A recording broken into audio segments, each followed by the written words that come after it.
Hello and welcome to episode 8 of Shoot the Shit, the podcast where I interview men because I want men to talk. Today I'm joined in person by Dominic, Howe. We did try and do this via the split screen, so it didn't work. The internet was being crap, so we're just going to do it in person. Hello, thank you for coming. Hi Lewis, again. Thanks for doing this again. Yeah, thanks for having me. Yeah, I'm excited. We were about 10 minutes into it, but we're gonna carry on. We're gonna start again. So, Dom, in your own words, what makes you a man? I think for me it would involve the capacity to be creative, to create things, to be of use to people or something, to be of use. And to have a meaningful impact. Great. I mean, yeah, very succinct. Nice. Yeah.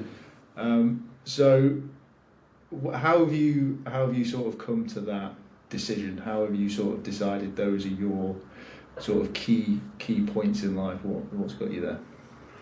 Yeah, I've thought about that a lot. Coming from Stoke-on-Trent, where masculinity, I guess in the 80s and 90s might be different to what we might discuss now, right? From a Midlands or North Midlands town. I think just through my own journey through school, college, academia, realising that for me personally I was quite creative, and that was something that I thought I might be able to be good at some point, and find an avenue in to be of use, and to create some meaningful thing. I struggle with the idea of that quite a lot, I think.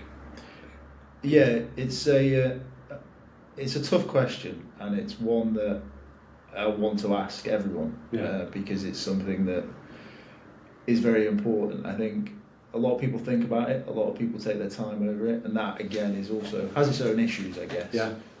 But yeah, I just want to sort of shape it and see what it is what people are saying. But yeah, it's for me, as I'm sort of going on this journey myself, I agree with you. This purpose-driven side of things is what I'm striving for, and I think is important. So let's sort of, I always like to rewind because that's always fun. So let's start about Little Dom. Let's sort of talk Little about Dom. Little Dom. Little Dom in Little Stoke. Yeah. Talk to me about what that was like.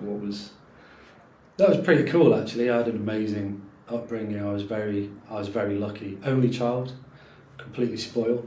You can't tell. Yeah.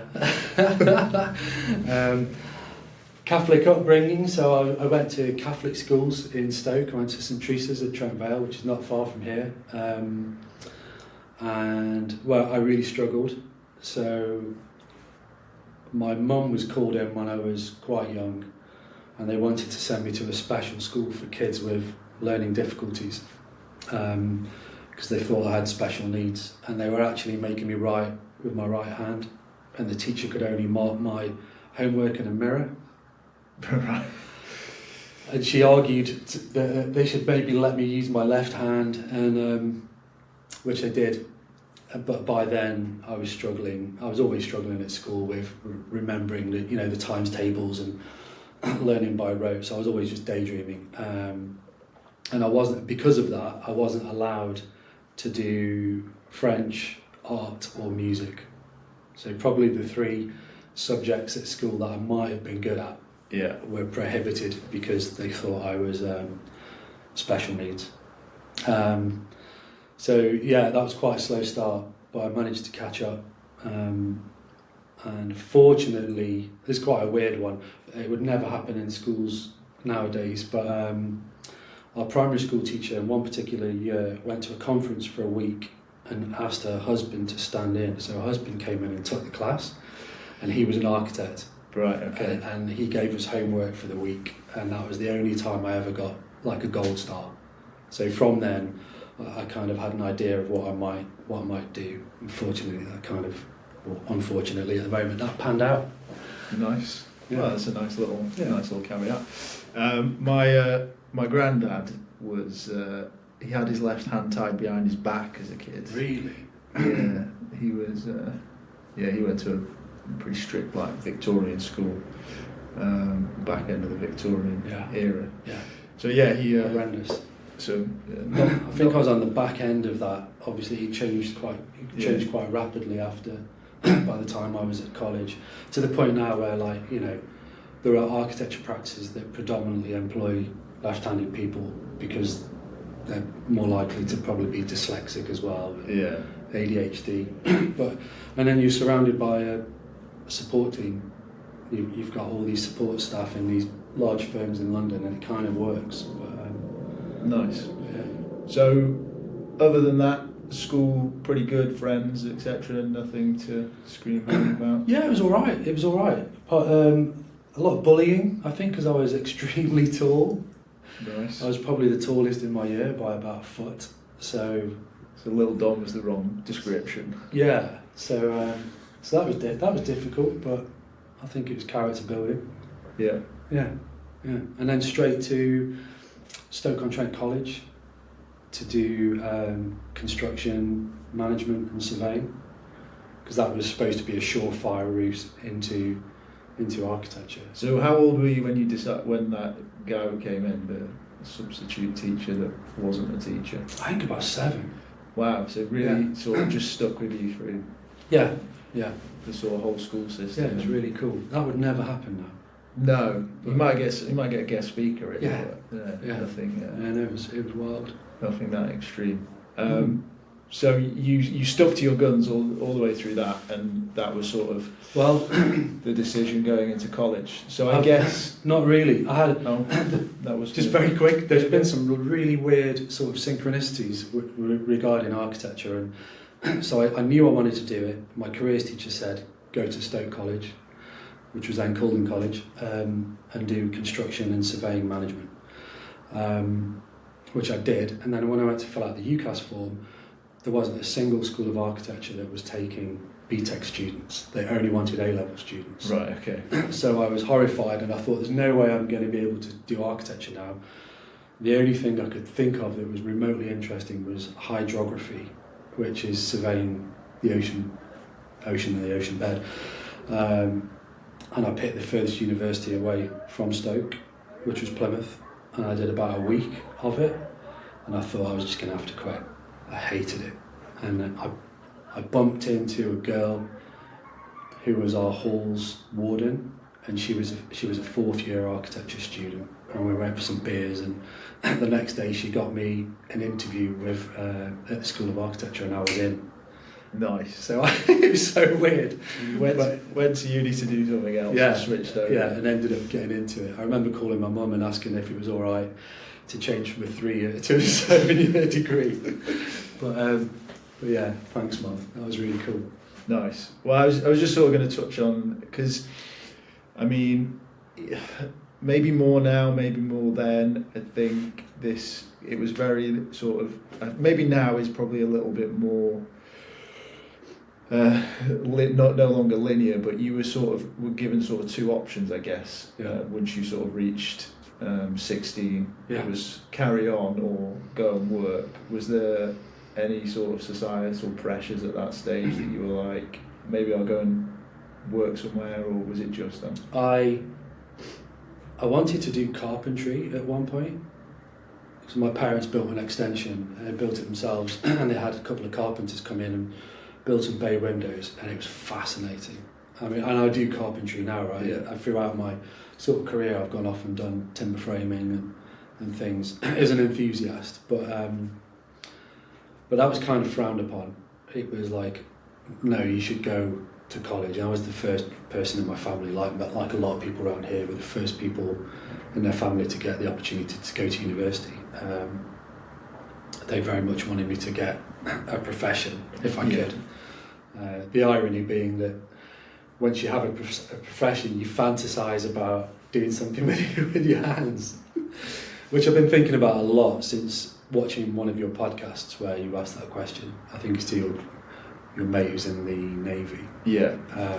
What is a man? And it made me think about that a lot, and some of the books that I've been reading, which are all about professionals struggling to come to terms with what they do and leaving and going into manual work using their hands. It's a tricky one, isn't it? Because that was the definition. Someone who had oil on their hands or some sort of splinter.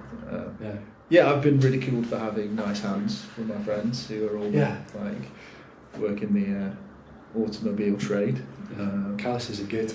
Yeah, well, I took up rowing so I could get some calluses. That'll work. Yeah, so it sounds pretty plain sailing, sort of like as a generic childhood in that sense. There wasn't any crazy struggles in that side of things. It was just just the standard bullying. Yeah, just the standard bullying, which was horrendous. It was absolutely horrendous.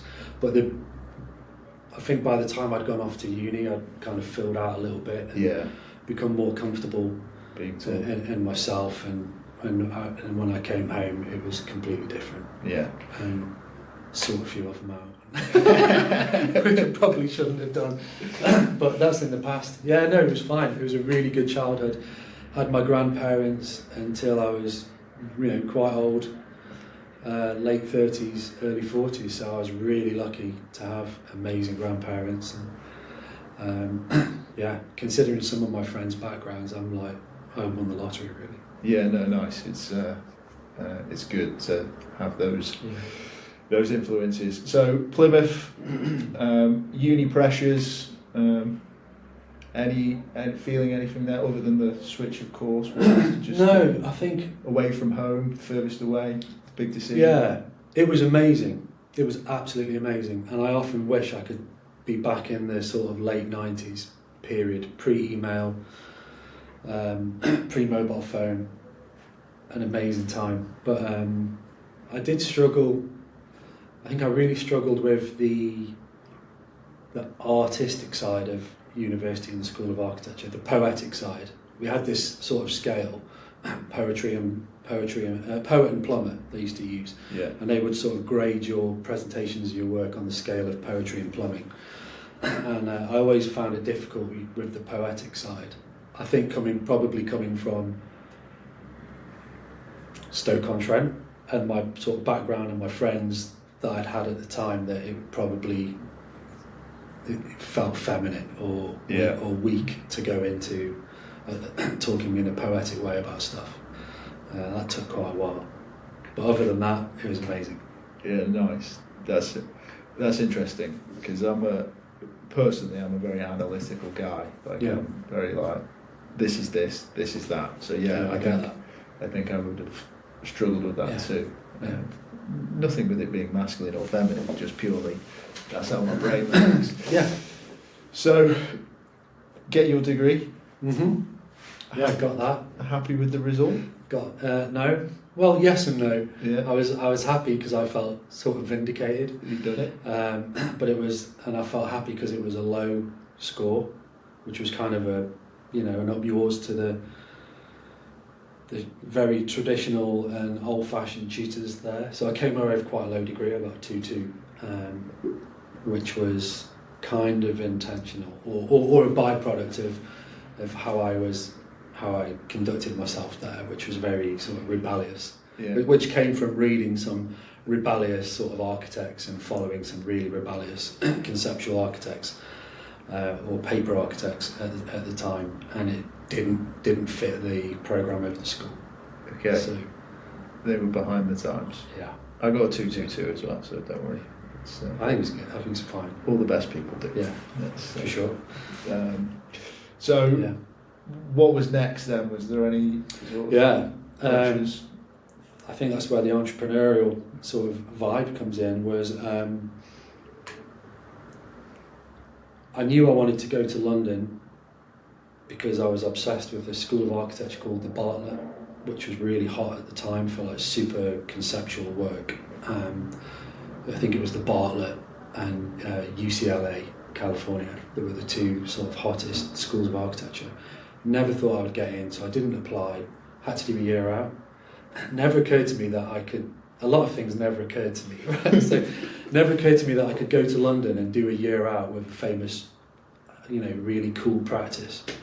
So I just moved back to Stoke, moved back in with my parents, and started looking for year out positions, and I got a job with Horsley Huber and Associates in Stafford, which was really old fashioned. Great guys, but it was like super old fashioned, and I did that for like 6 months, and I was like, this is not for me.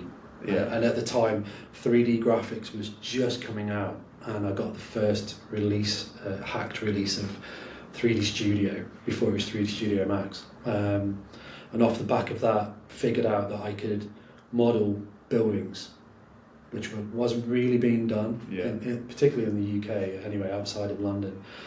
And I thought, I wonder if I could do this for money. So I set up a visualization company with a really shit name. It's called Digital Skin. It's not shit, is it? And we were called Digital Skin Virtual Architects. And so I moved back to Plymouth. Nice. And I was there for 3 years, and I ran that for that duration, and I actually did make money. I made a living. I had to ask my mum and dad a few times, like, I've screwed up with my cash flow, chasing invoices and stuff, so they kind of bailed me out, which was nice. So the moving back to Stoke, that must have been, was that you just, like you said, you just didn't have any foresight, or was it? No, I don't think it occurred to me. I didn't have a plan. I never had a plan. Yeah. And I didn't have any SMART goals. I didn't realise at the time that I could have got coming out of Plymouth. The banks were giving 100% graduate mortgages. Right. So, no deposit. I didn't even know. It never occurred to me that I could move to London, get a 100% graduate mortgage for a flat, go and work in some amazing practice like Richard Rogers. Yeah. I just fucking moved home. So 6 months and then you hated it. Was that like a build-up, or was it was a combination of where you were working? Was it a combination of being back at home? Like for me, I've come home maybe once or twice. This is my third time back, and you get itchy feet, I guess, is one thing. Yeah. But then the other one for me is like, we'll probably talk about this a bit more, but the other one is sort of a fear of stepping back and sort of reaching. I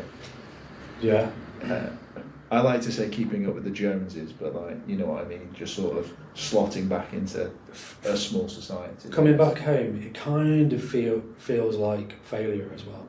Yeah. Because it is a massive world out there, and I'm sure we've both seen a lot of it, and it is amazing.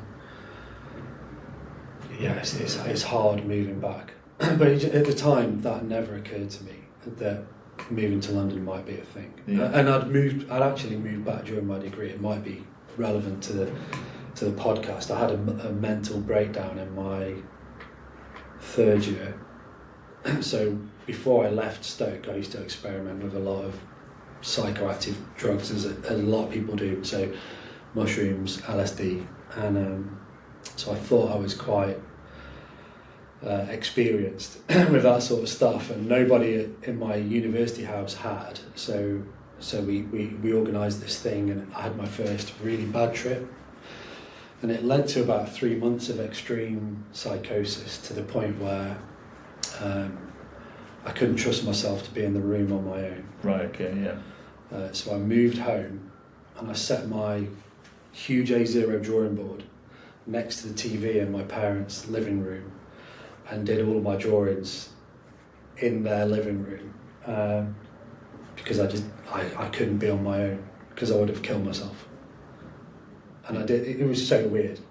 So I think it's probably a safe place to return to, and I think the idea of London, it was related to rejection, the fear of rejection, probably, that I don't think I'd have been able to have handled getting a rejection from Richard Rogers. Yeah, they would have. Which was completely stupid, because with hindsight, it would have been easy for me to get in. Yeah. Safe place to come back to.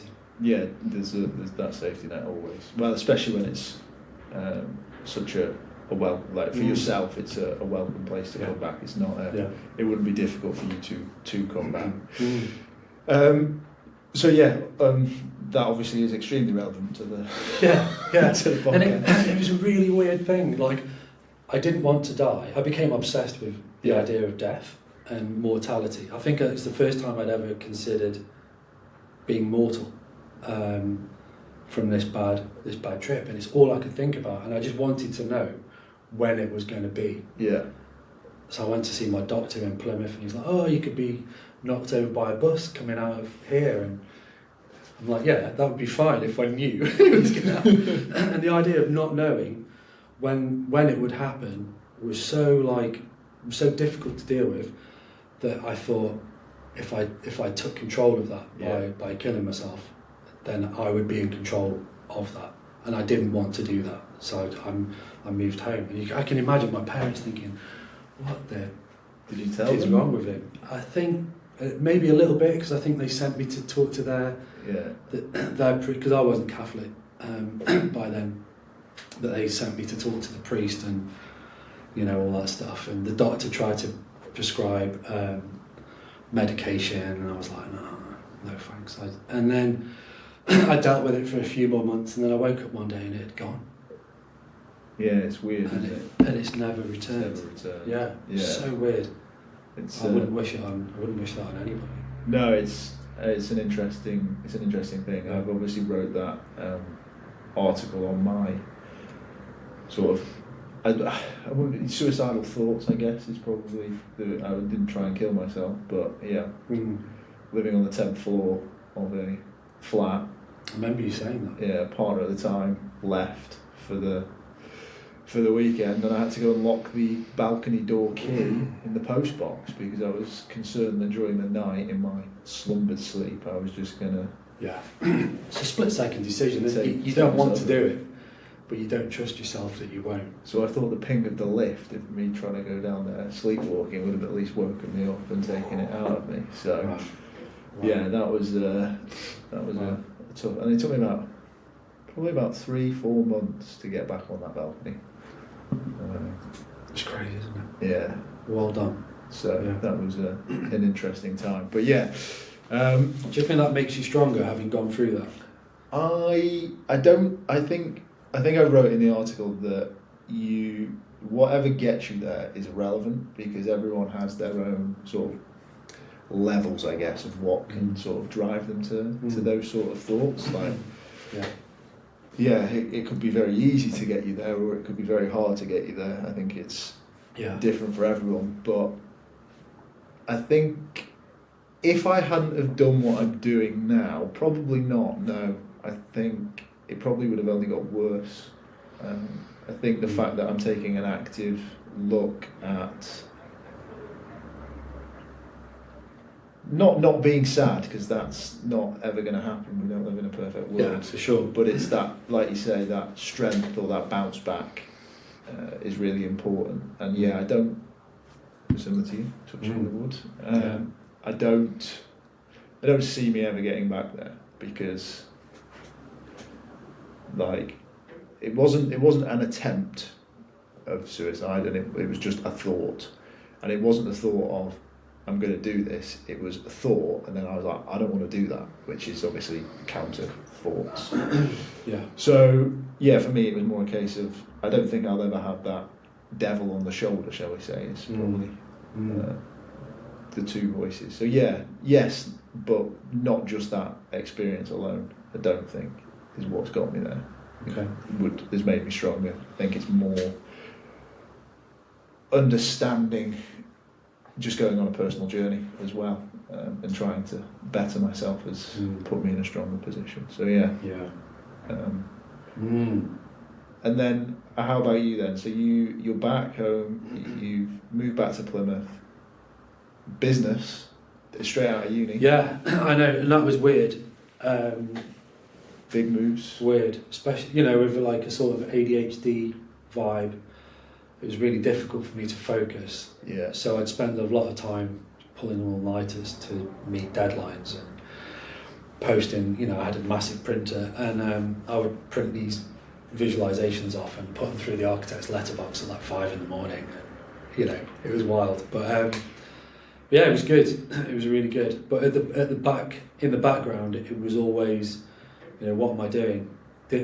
I could build this into I could do this. Just to explain to people, you're not a full architect at this point. No, so architecture takes 7 years. You do an undergrad, 3 years, a year out in industry, 2 years back in, which is a diploma, it's called RIBA Part 2, another year out, and then RIBA Part 3, which is all the legal exams. And so I'd got Part 1, which was just the degree. So I was on my year out, hadn't enjoyed it. I probably didn't make the most of it as well. Looking back, could have put a lot more effort in because they were good guys. But it just wasn't for me. So I ended up running this small visualization company. It grew to 3 people. At the end, we just started doing some animations for offshore wind farms. Nice. Which was pretty cool. But at the background was like, what are you doing? You're supposed to be trying to become an architect, and I knew I wanted to go to the Bartlett. That was my dream at the time. I hadn't applied, kept deferring it because I didn't think I'd be able to cope if I didn't get a place, and then applied in the fourth year of my fourth year out from the degree. I applied and got in. Nice. Which was amazing. So I didn't have to go through those suicidal thoughts again. But no, it was amazing that I got in. Yeah. And that was really good.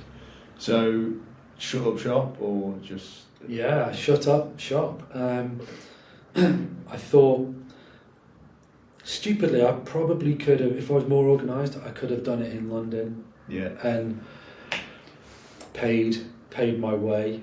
I think, my parents kind of bailed me out and paid my rent in London, and which I feel, and that makes me feel like an asshole in a way, because I've got friends who, and previous girlfriends who didn't have that, and they worked several jobs to get through university, and I think they probably appreciated it a bit more, but I could have run that business at the same time. And there were visualization companies in London that were formed round about that time, like Cityscape, that are huge, multi million pound companies.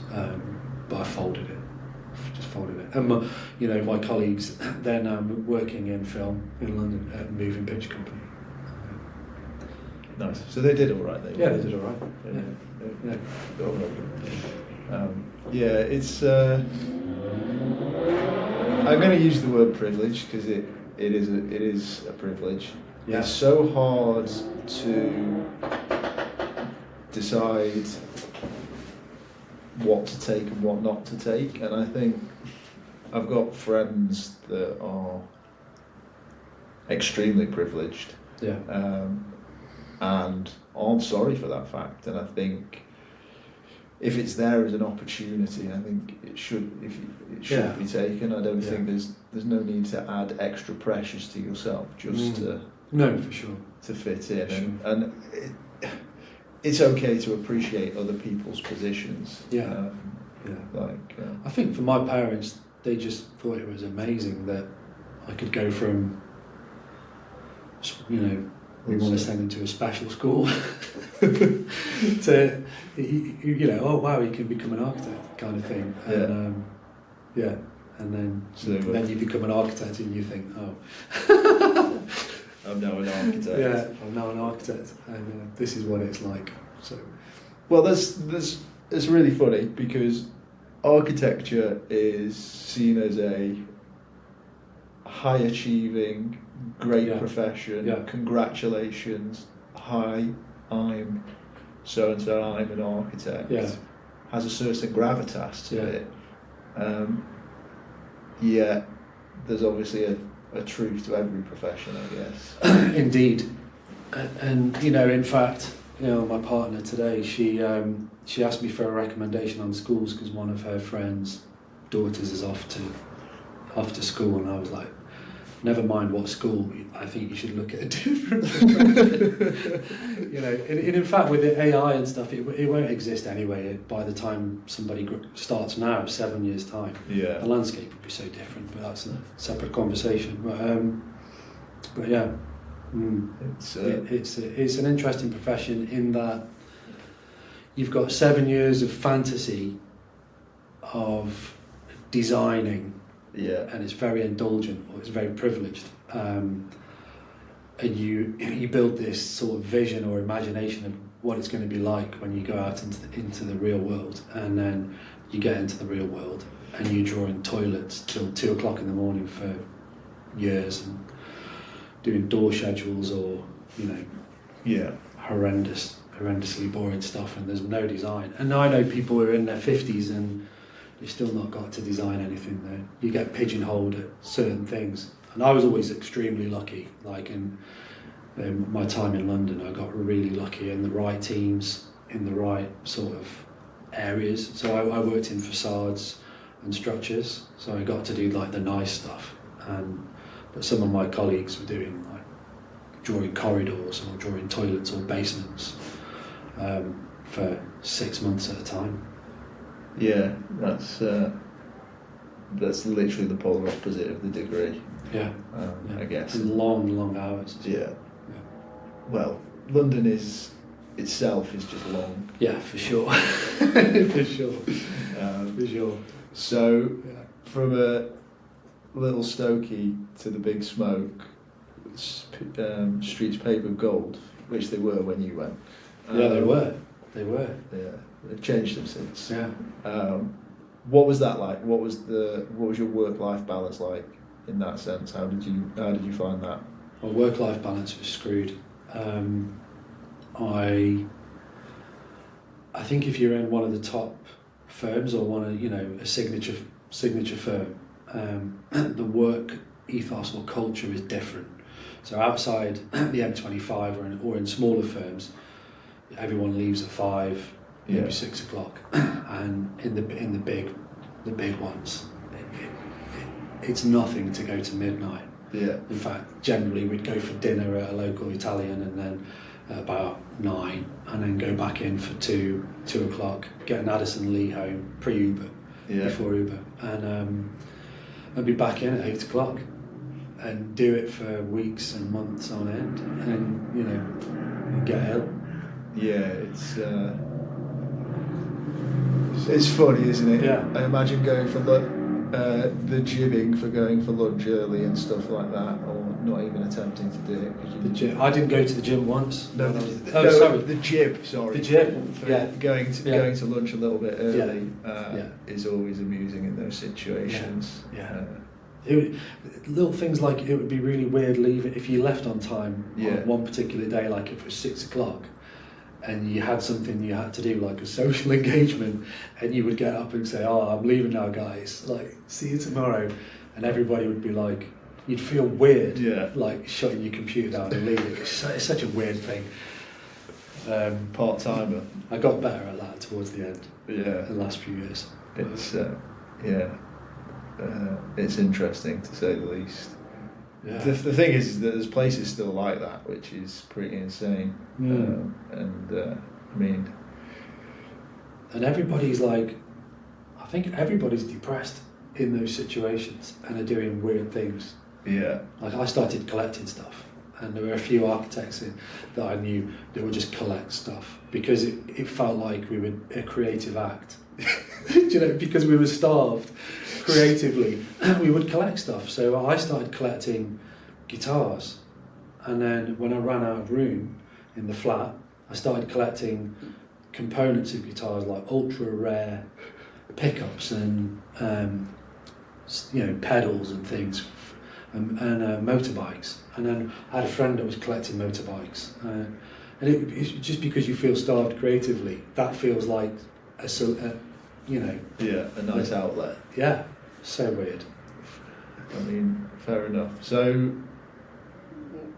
you did that for how long? How long were you? Until 20. So I quit once. Yeah. I quit a few times and then went back So when the Lehman Brothers crash happened, Yeah. they offered voluntary redundancies. Yeah. I took it, and they didn't want me to go, but I was like, well, shit, I've asked now.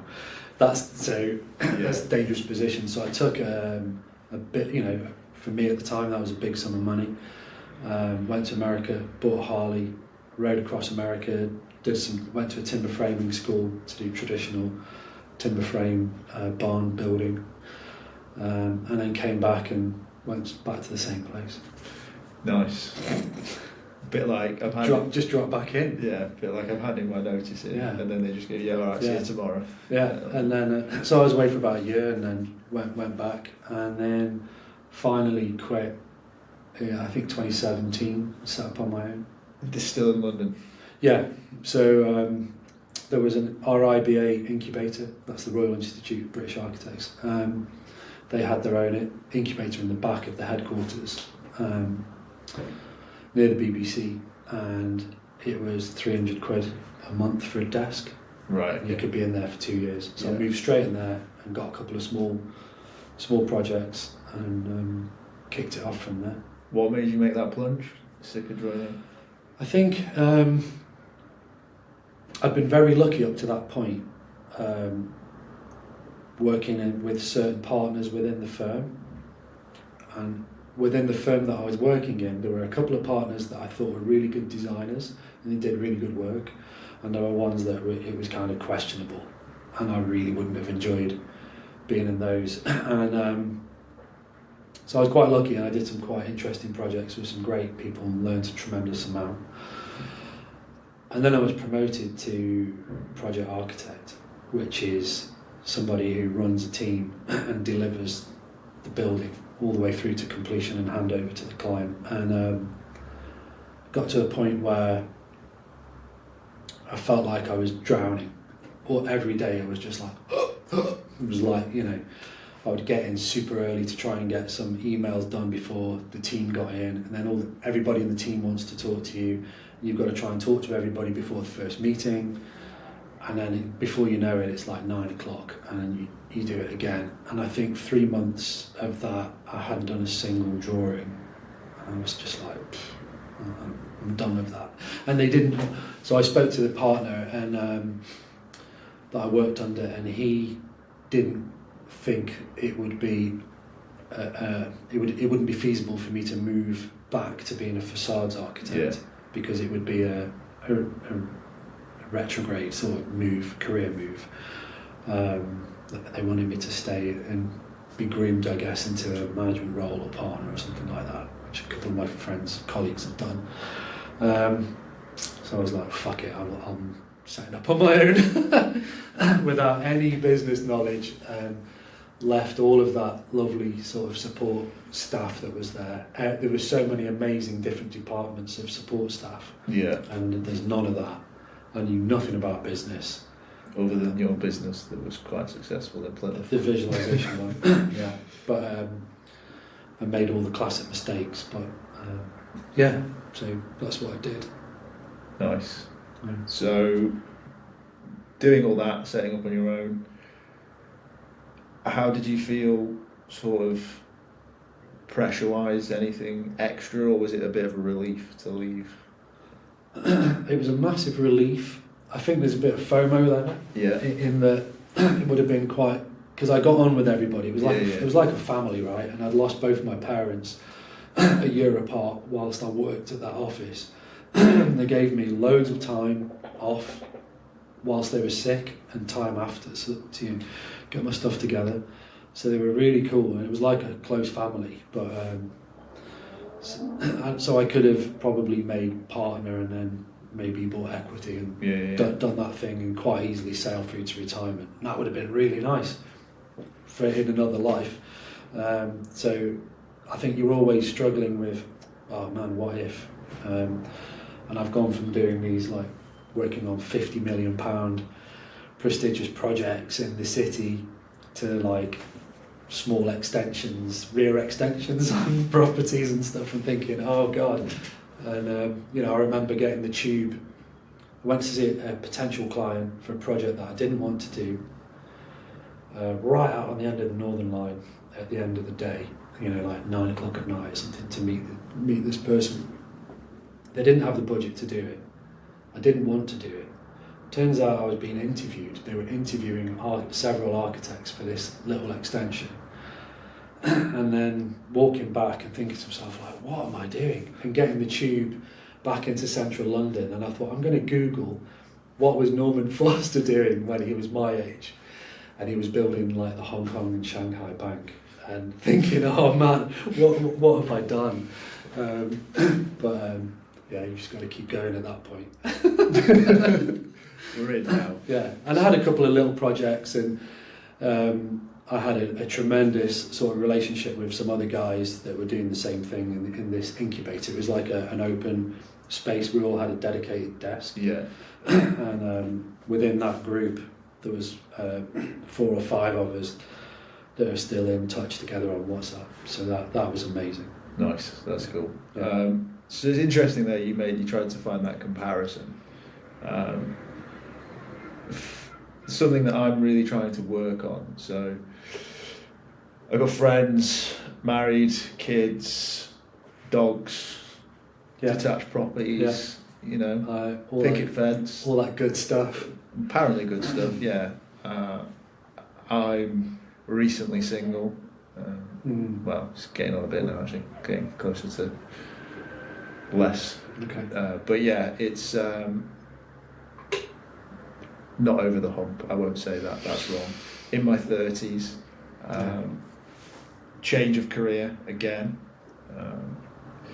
It's very easy to make comparisons, right? And say, shit, if I'd have stayed in finance, I'd probably be retiring in the next couple of years, is the honest truth. Yeah. At the trajectory I was going at. So, yeah, I can relate to that. It's a funny old world. But yeah, that's something that I'm really trying to work on. And I want to encourage people to not do comparisons the thief of joy, as they say. So very much so, and I'm extremely guilty of it. Yeah, it's not easy to not do. No, it's really difficult, and my partner Claire, she's always pulling me up on that. So is it something that you still do now? That's what was going to be my question. It's still what ifs and ifs, buts and maybes. Exactly, and I look back now because I feel like at my current age, 48, it feels like last chance saloon in a way, because I've had all these sort of, they feel like full starts. Yeah. Visualization company or whatever, organic juice bar in North Wales, and then going back to London, and so all these different full starts, and it's like, oh man, what was I doing? If only I'd, if only there'd been Tom Bilyeu and all these different self-help podcasts when I was in my 20s. Yeah. But whatever. You are where you are, aren't you? And you are. I've never been into like, I guess spirituality is one of the keyest words, but like, I do believe what has been is what's meant to have been, type thing. You learn a lot of lessons. As long as you're learning lessons. It's all lessons, right? Yeah. It's all lessons and wisdom and confidence and. Yeah. I try not to look back at what was and like live in that world. I'd rather look back at that and say, why was that good, or how was that bad, or what could I have done differently there, and what did I learn from it, rather than I wish I was still. I think that's key, is what could you have done differently so you can. And why didn't you do certain things and those sort of things. So that's my view on it anyway. Are you just constantly just getting pulled up from Claire, or is it something that you're trying to work on as well? No, I am trying to work on it, and she calls it the comparison game.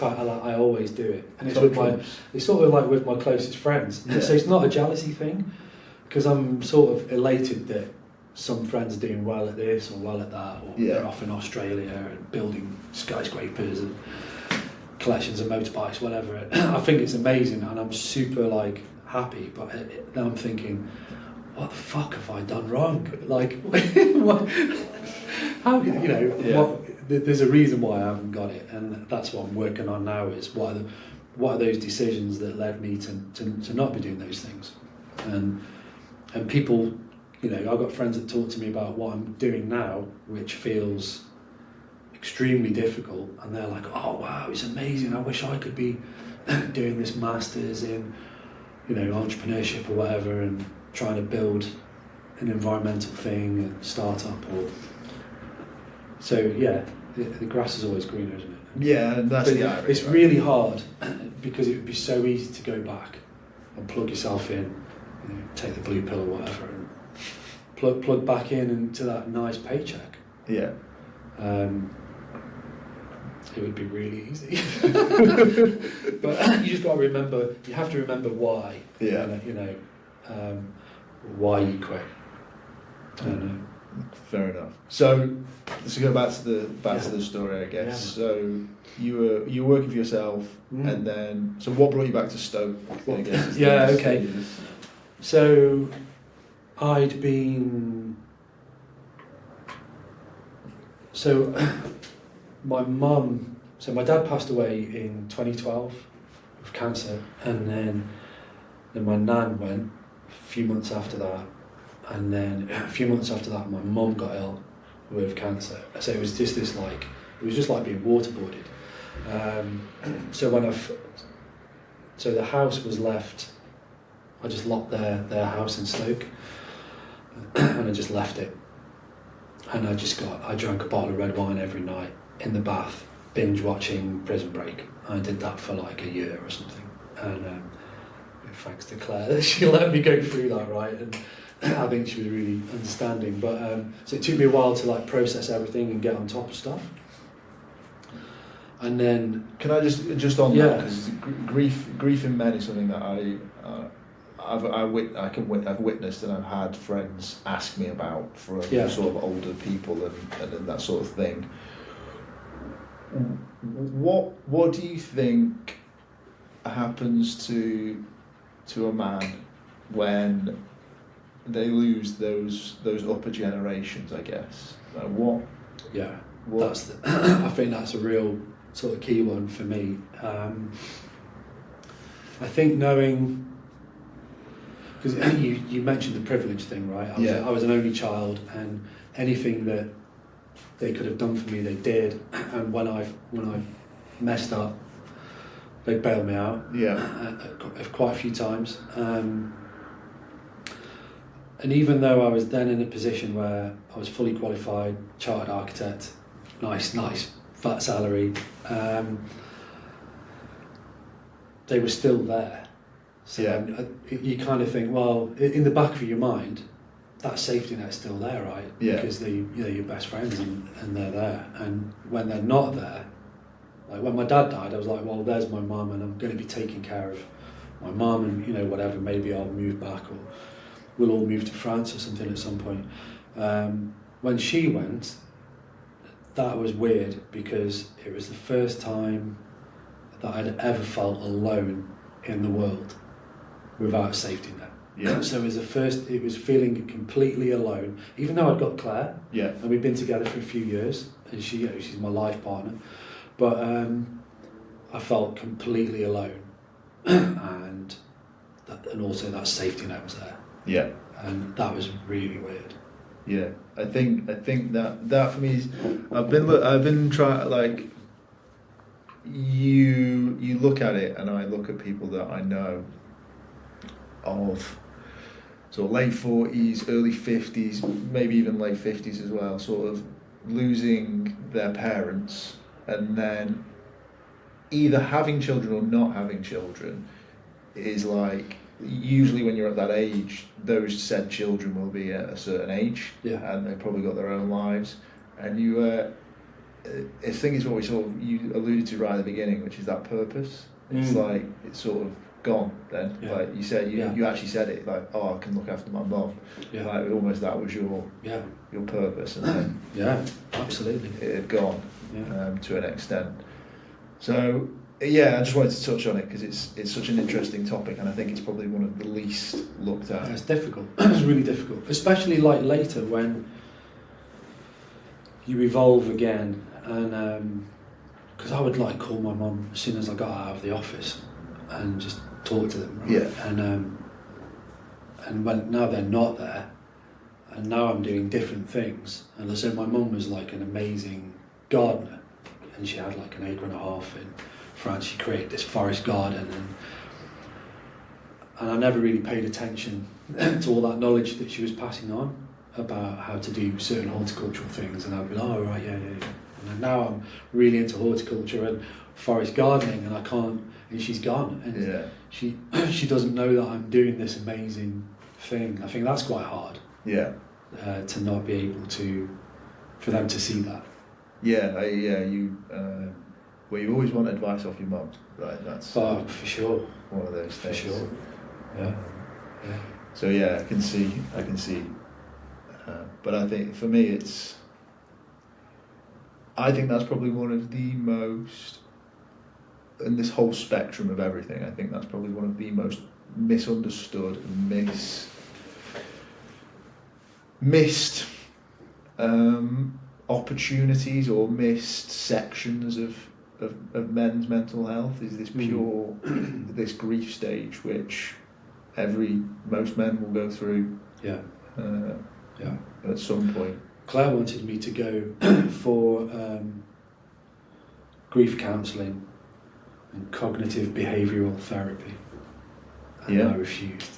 I was like, no, I'm not doing that. No way am I doing that. Yeah. So I just ended up boozing and working. Yeah. And that was how I got through it. I think it might have worked. Well, very weirdly, right? Because here I am in Stoke. I wouldn't call it textbook, but yeah, whatever. So yeah, it was like 20. So I was in the incubator for a couple of years. Yeah. 2019, I was finally ready to come up here and start working on the house, right? Okay. And emptying all of their stuff, and of which there was a lot. So I was going to empty the house, get rid of the house, and move back south and to Portugal. We had plans of moving to Portugal, Claire and myself. And then the pandemic hit. And I'd also just taken a studio at the Spodeworks, which is just over the road from here, which is an abandoned ceramics factory in Stoke. And I took a studio there, thinking that I might be able to split my time between London and Stoke and jump on the train, 1.5 hours, and do some regeneration sort of stuff up here. And then the pandemic hit, and so I was really lucky that I'd still kept the bungalow because it was close to the woods, and that was an amazing thing. We just rode out the pandemic from there, going into the woods every day. And then there was no drawback to London after that? No. No. Claire tried to work here, and she found it difficult because of what she does, like her career. There isn't that much fashion work in Stoke, so it's either commuting to like Manchester or whatever. So she moved back to London, and I'm trying to make a go of it here. But my projects are in London, so I haven't done any projects in Stoke-on-Trent. All of my work's been in London. Yeah. Since setting up on my own, so I do get to go back, and whenever I get off the train in Euston, it's like I feel like I've come home. Yeah. But then I get the same thing when I get off the train in Stoke. Right? I'm like, oh God, thank God I'm back from London. Yeah. So it's weird. It is weird, but it feels okay at the moment. Yeah. So were you just first lockdown straight out of London, or was it? I was already here, and so I'd been back in Stoke for a few months. Claire was working in London, and the pandemic, first lockdown happened. She was down there, so I just drove down, empty motorway, and empty streets, very weird, and brought her back, and we rode those couple of lockdowns in Stoke. Nice. which was amazing. Yeah. Like, it's fucked up, isn't it, in a way, that for some people it was an amazing experience, and for some people it was horrendous. And for me, I was extremely lucky that I had that house, and it was on the edge of Trenton Woods, and I had work to do. Weird time. Very weird. We were lucky. We had a strip of Astro in London. I've told this story. So you were in London for yours? Yeah. Okay. I've told this story countless times. My partner at the time, this is probably one of the potential reasons that we're not together anymore. I was like, this will last 2 weeks max. I've heard this. So yeah. And this is when everyone was panic buying, so I was like, oh, I know where there'll be food. Obviously had the office in Mayfair, so I was like, I'll go to Fortnum and Mason's. Empty. No one was raiding Fortnum and Mason's. So everyone who was looting, or not looting, but stocking up missed there. So yeah, I bought smoked salmon and some like really expensive cured bacon, and some really nice eggs, and then took them to her flat, which didn't have a garden, and she was like, what is this? Like, she'd been to like every supermarket and the freezer was full of stuff, and I was like, it'll be over in 2 weeks and we're gonna have a nice breakfast tomorrow. So which you did. Which we did. It was gorgeous food, but yeah, so we were there for quite a while, and then when they first, I think it was like 6 weeks, and that was hell, because there was like 6 of us living in a 3-bed apartment that was literally just the top of a house. Yeah. And then as soon as they let us move around a bit, we went back to my flat with my one other housemate. So there was me and his partner, and me and my partner at the time living in the flat. So that was a lot better. But that was just bigger. It was just a bigger flat. So yeah, that was that. Wow. So I didn't come till after the pandemic. Like, we were sort of the back end of it, and then I came back to Stoke. I actually came for other reasons. It wasn't really a pandemic thing. It was more of a business dismantlement than a pandemic thing. But yeah, I'm now back in sunny Stoke. Yeah, as well. Very, very sunny today. Yeah, which, coming home, has its niceties, but also its failures, as you've said. Yeah. All that sort of touch of failure. So yeah. But for you, it sounds like it was more of a conscious decision to move here rather than it was just, it was literally come back, empty the house, get the house, because I'd left it for quite a few years, so it needed, renovating, and put it on the market, moved to Portugal. That was the plan. That was the plan. It kind of still is the plan-ish. Yeah. But with some twists. And then after, stuck around. I was quite shocked by like the degradation, I would probably call it. Of Stoke. Decay. Yeah, because I remember Stoke Town as was quite a nice place, right? I used to meet my nan there. There was the Woolworths, and it was all right. Yeah. And now it's just horrendous. It's absolutely horrendous. And to see all of those like heritage buildings and public assets just crumbling away, being demolished. And it's kind of... As an architect, it must hurt the soul a little. Yeah, when you think that from where we are, because, being from the potteries, we had the capacity to produce some beautiful ceramic buildings up here. So it's tremendously rich. Like, if you walk through Burslem, it's mind-blowing, the quality of the buildings there, and crumbling away. Yeah, real shame. Sold off for £1 or 20 grand. Yeah, it's hard. It's hard. So somewhere I thought, is there an opportunity to get involved in some sort of regeneration thing? So I went off and did conservation architect qualification. So I thought, at least with that, I would be able to converse with the council and from an idea of conservation understanding, and that there would be some possibility of regeneration there, but it's just failed. That's failed to materialise. Yet. Yeah. Always say yet. Yeah. But there's a lot of stuff bubbling on the surface, right? And as we found out on Tuesday, there's a lot of people with similar ideas. They're looking at different buildings across the 6 towns. So the ideas are bubbling. They always have been, though. Yeah, I think so. I think it's an execution phase is needed now. But again, that's a story for another day. It is. So just to touch on a little bit of a topic that is, I guess, interesting to some people in this sort of space. You and your partner, you spend long periods of time apart from each other. We do at the moment. Yeah. So how are you getting? What does that look like? What are your sort of things that you put in place? And there's obviously other pressures as well. Yeah, it's really difficult. She works round the clock. She's like me. She's obsessed. She works in fashion and in design. So she works weekends, late evenings.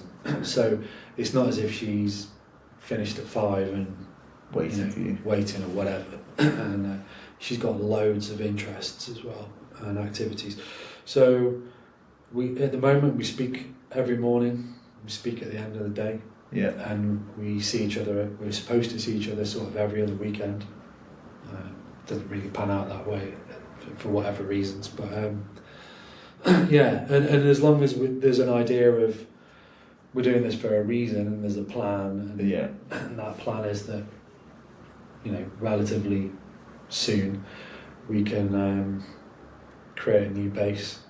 So you've got goals together, I guess. Yeah. Even though you're sort of we've got the goals, and I'm signed up to a master's at the moment, and that finishes in December, and so we're looking at spring next year, establishing a base together. Nice, cool. So it's just constant communication, and you still have a shared goal and vision together that's sort of keeping that tight. And also a trust, right? We've been together for just over 10 years, and I think there's a trust. I think that's important. That's really important as well. I think the thing with trust is that's just you two as people. I think everything else is work, right? Like you're gonna have to. Even if you didn't trust the person, the work could potentially get you to trust the person, so to speak, as well. Yeah. I'm laughing now. I sometimes call her a telephone concept lady because we go through periods of time where I haven't seen her for so long that it becomes this imagined concept. It's just a voice on the phone after a month, or sometimes it's been a month or 6 weeks and we haven't seen each other, and we're both working round the clock, and it's just this abstract concept. Okay, I can see why you're laughing. Yeah, it's all good. Yeah, nice. So let's talk about what sort of the next big vision, I guess, for you, and what's happening in your world right now. Work, life, relation, work, goals, visions. Moving away from architectural practice. Yeah. So winding that down. It will come back later in a different. If everything goes according to plan, it'll come back. Yeah. But into my own terms. Moving more into environmental work. Yeah. Which I think stems from a need to have an impact, or find a way to have a meaningful impact, and a fascination, a newfound fascination with nature and the environment, and to move into a space there of an environmental startup, which comes from a few different things. I've been studying for a permaculture design certificate, and also I've been studying agroforestry and agroecology, and I'm looking at ways in which I combine all of those things into a profitable business that has a benefit to the environment. Yeah, nice. And i.e. an impact. Yeah. And that's what I'm exploring at the moment. So you, it's quite apparent from everything that you've said that you're always trying to further your career or your education or development, your personal development. Is that something you're aware of, or is it just what is happening? I think it's a good one, because I wouldn't consider that as a personal development, because I don't work out or go to the gym or do yoga or anything physical. I'll kind of ignore that, which I obviously shouldn't do, and nutrition but anything to do with learning or what I feel passionate about gets 100% attention. Yeah. And I'd call that personal development. Yeah. I'd call the other stuff health. Yeah, exactly. Right. Yeah, definitely. Is that have you always? Is that just something you've always done? Is just always looked at something and always been intrigued? I think my mind is a bit like a butterfly. It flutters around for the latest thing that I might be interested in, and then I'll do that for a bit, and then I'll drop it. Yeah. Like, I'm going to be a timber framer. I'm going to get into carpentry. I'm going to design motorcycles, and I go into these like wormholes for months till 3 o'clock in the morning, researching and learning, and then I dump it and go off to something else. And I think that's an ADHD thing. And I think it's only in the last couple of years that I've started joining the dots between some of those obsessions and passions to pull them together into one vehicle that could actually become a business and have impact. So satisfy my need for all those passions or muses, and then to create wealth from that and to have a positive impact. And it finally started falling into place in the last sort of year or two. Yeah, nice. So thank God. Yeah, lessons learned, right? Yeah. So I think like it's very clear that you've got a goal, right? So like you know what you want to do, and that's obviously including with your partner. But you also have sort of, I guess you call it the muses. Nice words. So outside interests, and now you're trying to form that into a career. Yeah. And then you talk about wealth, but wealth to you isn't going to be making loads of money. It's more about just funding that passion and funding that next. Yeah, it's to have enough money in the bank to go shopping and not check your bank balance before you go into the supermarket. Yeah. Or only putting 20 quid at a time into the vehicle, or having a vehicle that you don't feel ashamed of driving. And that feels like difficult to say, because we're in the 1%. Even driving an old banger around, we're in the 1% of wealth on the planet. But if I go to a client meeting, I'll park 2 streets away, so they don't see what I'm driving, because it for me, in my mind, that doesn't fit what an architect drives. Yeah. And so it's just to feel comfortable enough. But extreme wealth isn't something. I think extreme wealth is freedom, right? If you have your, I guess you call it ikigai, if you're doing something that you love, then everything feels like play. Yeah, nice. And that's freedom, that's wealth. True freedom, yeah. Not necessarily money. For sure. That's the Japanese word, right? For this great balance, which is something that I'm exploring right now, and I'm quite interested in.